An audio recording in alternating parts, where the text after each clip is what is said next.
1 Tessalonicenses, no capítulo 2. Nós paramos na semana passada no verso 14, então hoje nós vamos dar continuidade aí, paramos no verso 12 e hoje nós vamos dar continuidade ao verso 13. Então, 1 Tessalonicenses, no capítulo 2, no verso 13. A carta de Paulo aos Tessalonicenses, né? E o tema é sobre a igreja ideal. Mas antes, vamos orar, vamos pedir a Deus luz, direção nessa palavra.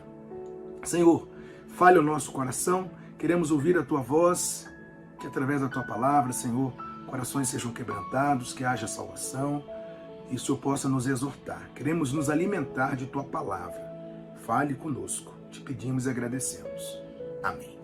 Então vamos lá, 1 Tessalonicenses, capítulo 2, no verso 13. 1 Tessalonicenses, capítulo 2, verso 13. Vamos ler primeiro todo o texto, depois a gente vem na interpretação, tá? Paulo diz: outra razão ainda temos nós para incessantemente dar graças a Deus, é que, tendo vós recebido a palavra de nós, ouvistes, que é de Deus, acolhestes não como palavra de homens, e sim como em verdade é a palavra de Deus, a qual, com efeito, está operando eficazmente em vós, os que credes.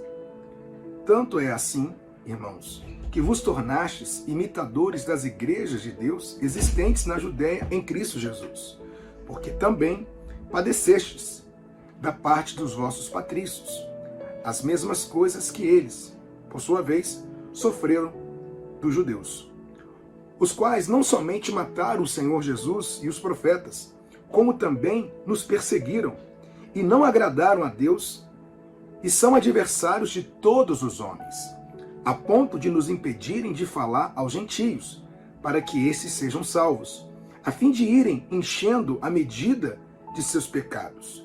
A ira, porém, sobreveio contra eles, definitivamente. Bom, texto de Paulo aos Tessalonicenses, Paulo ressalta nesse texto a fidelidade dos Tessalonicenses,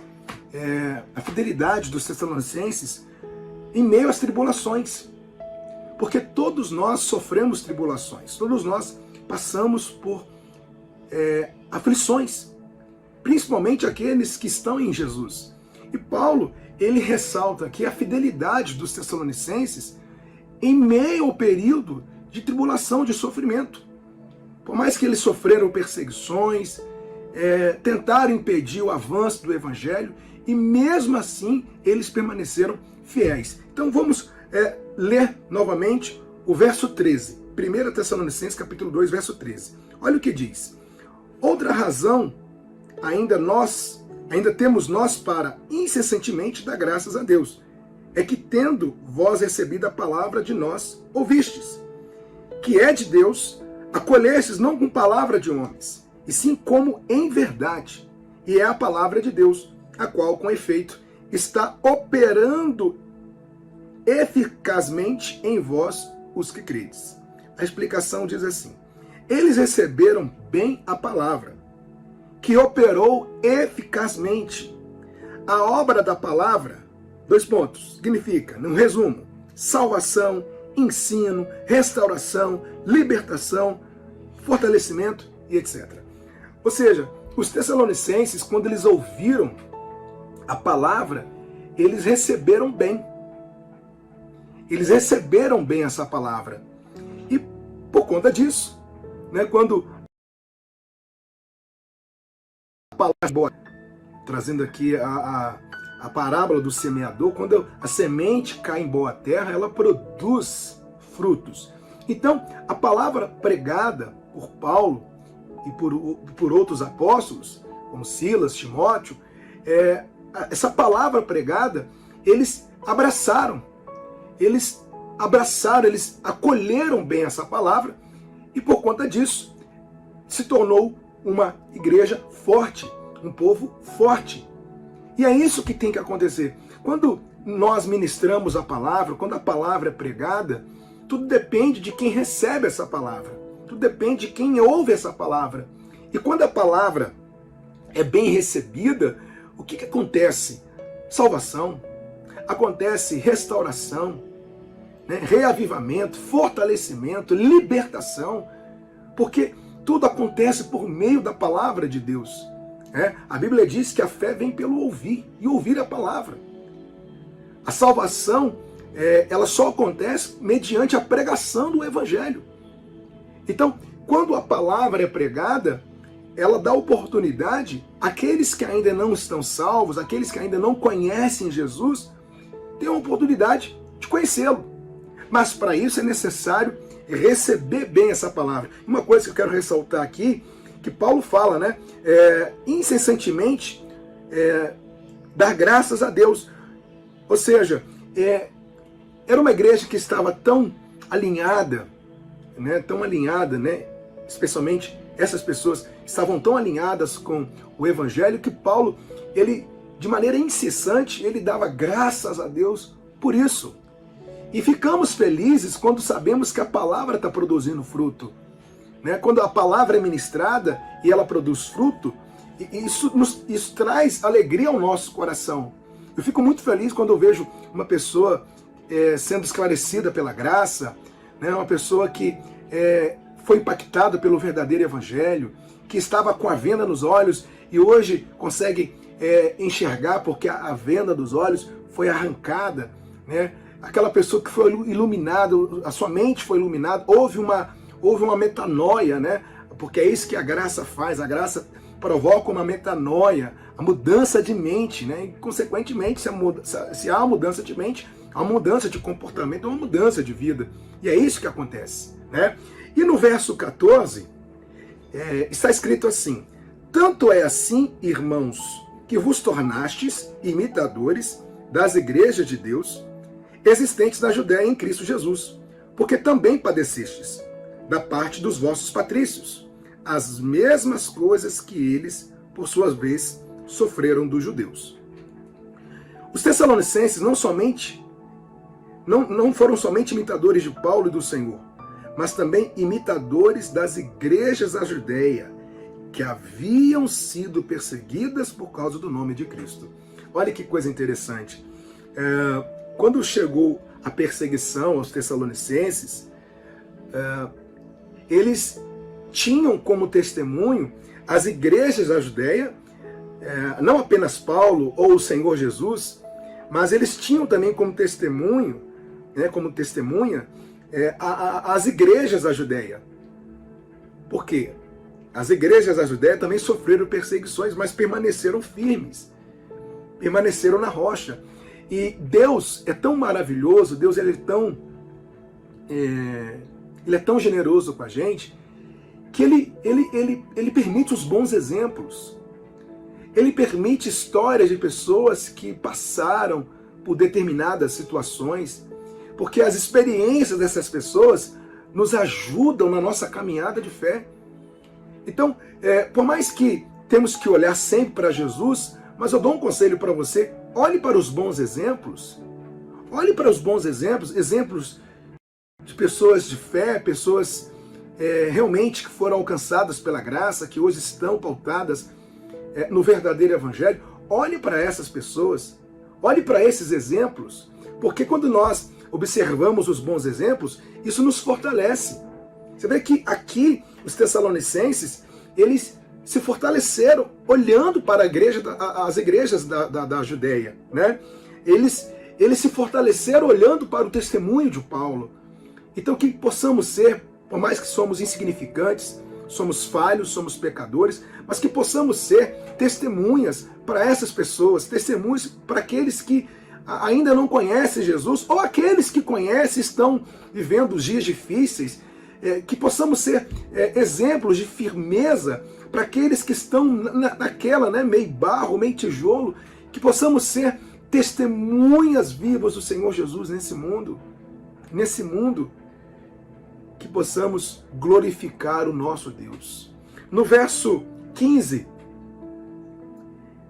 Paulo diz: os quais não somente mataram o Senhor Jesus e os profetas, como também nos perseguiram, e não agradam a Deus, e são adversário de todos os homens.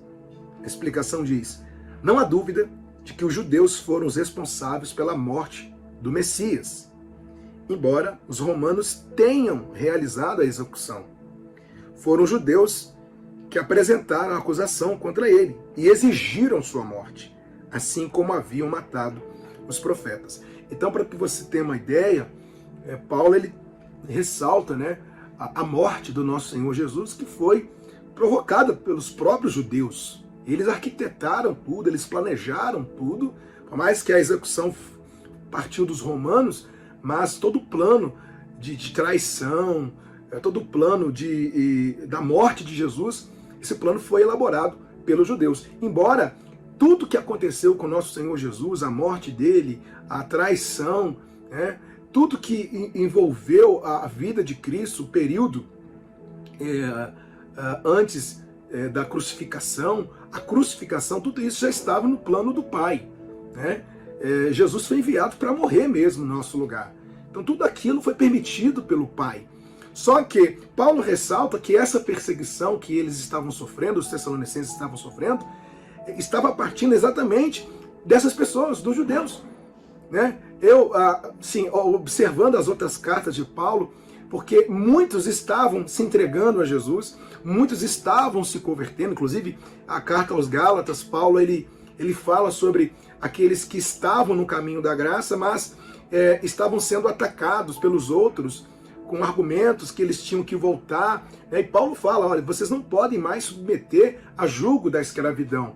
Então, assim, era uma perseguição ferrenha, aos tessalonicenses, e Paulo deixa claro para eles com respeito aos exemplos que tivemos. Por exemplo, os profetas que foram mortos, né, que foram perseguidos até a morte, deixaram para nós um legado de fé. Se hoje você observar, a igreja de Jesus aqui na Terra, ela sofre por isso. Claro que, especialmente aqui no Brasil, nós não temos a perseguição que havia na igreja primitiva, ou que acontece em outros países. Mas, gente, nós somos atacados. Os problemas acontecem. As lutas vêm. A gente está falando aqui sobre igreja ideal. Não pense você que igreja ideal, a igreja sem problema. A igreja ideal tem problema. Até porque eu já expliquei, a igreja ideal somos nós no corpo de Cristo, né? Ele é o cabeça. Então, a igreja ideal somos nós no corpo. Agora, se tratando aí de uma igreja física, uma igreja local, temos ali problemas, dificuldades, perseguições, muitas coisas. Mas isso faz parte do Evangelho. Mas o que nós temos que fazer é o que eles fizeram, os tessalonicenses. Eles permaneceram fiéis diante das tribulações. No verso 16 está escrito assim: a ponto de nos impedirem de falar aos gentios, para que estes sejam salvos, a fim de ir enchendo sempre a medida de seus pecados. A ira, porém, sobreveio contra eles definitivamente. Assim como era da vontade de Deus que todos os seres humanos fossem salvos, 1 Timóteo 2,4, 2 Pedro 3,9 fala sobre isso, também era da vontade dos judeus que ninguém encontrasse a salvação em Cristo. Eles tentaram impedir a proclamação do Evangelho. Olha que coisa interessante. Estamos falando de igreja ideal e nos deparamos aqui com essas palavras.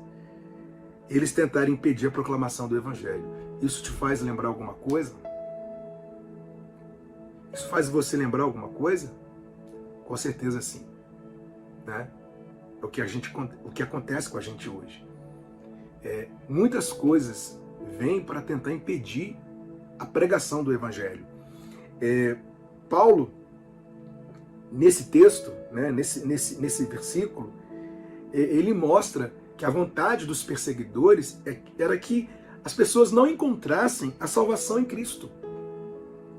Esse era o desejo deles, né? A perseguição era motivada por isso, né? Tanto falando até mesmo do apóstolo Paulo, quando ele era perseguidor dos cristãos, né? Ele perseguia por conta de Cristo.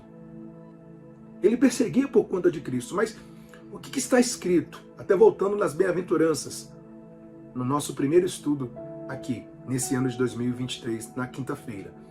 Bem-aventurados os que são perseguidos por causa do meu nome.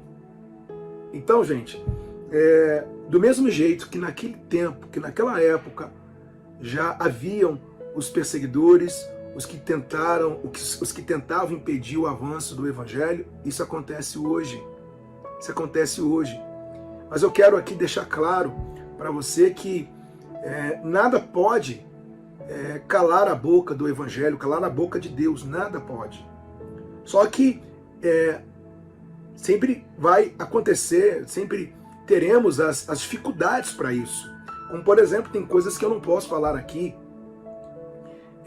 Eu tenho que me policiar o tempo todo, né? E não são coisas demais. São coisas que hoje em dia você não pode falar porque você pode ser visto como uma pessoa preconceituosa e por aí vai. Então, aos poucos, essa barreira para o Evangelho ela vai aumentando, né? ela vai crescendo. E aí, o que tem que ficar em evidência? A nossa fé em Cristo. Você que está sendo perseguido, você que está sendo caluniado, você que está sofrendo por conta de sua fé em Jesus, você que está num momento muito difícil na sua vida, o que eu tenho para falar para você é que você não se entregue a esse problema ou a essa situação e olhe para Jesus, olhe para esse exemplo dos Tessalonicenses, olhe para o exemplo daqueles que passaram em meio ao fogo, às tribulações, os que foram mortos à espada, os que foram lançados na arena, os que foram lançados em fornalha de fogo. Vamos olhar para esses testemunhos. Às vezes acontece uma situação desconfortável e a gente já faz ali uma tempestade no copo d'água, pelo medo ou o receio, a preocupação, mas olha o que já foi feito por nós, olha o que já foi feito por você. Cristo deu a vida por você, deu a vida por mim, deu a vida por nós. Ele foi sacrificado em nosso lugar para que hoje vivêssemos para a glória dele. Então hoje o seu propósito de vida, né, o seu propósito nessa terra é de glorificar e exaltar o autor da nossa redenção, que é Jesus Cristo. Ele é o autor da nossa redenção. Redenção é resgate. Cristo nos resgatou do pecado, ele sofreu em nosso lugar, ele pagou o preço em nosso lugar, né? Fomos resgatados por um preço, e o preço foi a morte de Cristo, o preço foi a morte dele naquela cruz, né? E diante disso, o nosso inimigo, que é o diabo, ele não fica feliz com isso, né? Ele anda ao nosso derredor como um leão, como diz o apóstolo Pedro, procurando uma brecha, procurando um espaço. Cabe a nós estarmos firmes com Jesus, olhando sempre para Jesus, né? Então, quando se fala em igreja ideal, se fala também em perseguição, se fala também em problemas. Não existe igreja ideal sem problema, não existe igreja ideal sem perseguição, não existe igreja ideal sem adversidade, pessoal. Essa igreja não existe na palavra de Deus. Você vê que a Bíblia não esconde as coisas que aconteciam dentro da igreja, a Bíblia não esconde as coisas que aconteciam com os profetas, a Bíblia não esconde o erro daqueles que estavam até mesmo à frente, como não escondeu o erro de Davi. O erro de Davi foi exposto. Todos nós sabemos que Davi pecou, ele errou. Um plano que envolveu a morte de uma pessoa. Né? O pecado dele envolveu a morte de uma pessoa. E a Bíblia não esconde isso, justamente para mostrar que a igreja ideal está em Jesus. E nós, aqui nessa terra, somos falhos e estamos sujeitos a enfrentar qualquer tipo de situação adversa. Tá? E aí, no próprio verso 16, continuando a explicação, a ira, porém, sobreveio contra eles. A ira de Deus sobre os judeus que acumularam seus pecados até atingir o limite máximo. É interessante que aqui nós temos a visão histórica, a visão escatológica, né? Mas para que você entenda, Paulo ele fala de uma maneira, né, que sobreveio definitivamente. Imagine aqui, ó, essa caneca. Aqui está cheio d'água. Se eu colocar mais água aqui, passar do limite vai transbordar. Então Paulo ele traz, né, esse texto falando, a ira, porém, sobreveio, no verso 16, voltando um pouquinho, a fim de ir enchendo sempre a medida dos seus pecados. Então, vai enchendo, né? Vai enchendo. E aí chega uma hora que transborda. E aqui Paulo fala sobre a ira de Deus. A ira de Deus sobre esses que perseguiram, sobre esses que tentaram impedir, e a ira de Deus sobreveio. Por mais que Paulo já usa, né, essa conjugação no passado, né, sobreveio, ou seja, já veio sobre eles, sabemos que a ira de Deus virá sobre esse mundo, virá sobre essa terra, sobre aqueles que o negaram, sobre aqueles que aqueles que disseram não para ele. A gente sabe que a ira dele será derramada sobre esse mundo, sobre essa terra. E aí, se queremos fugir da ira de Deus, cabe a nós obedecermos a Ele.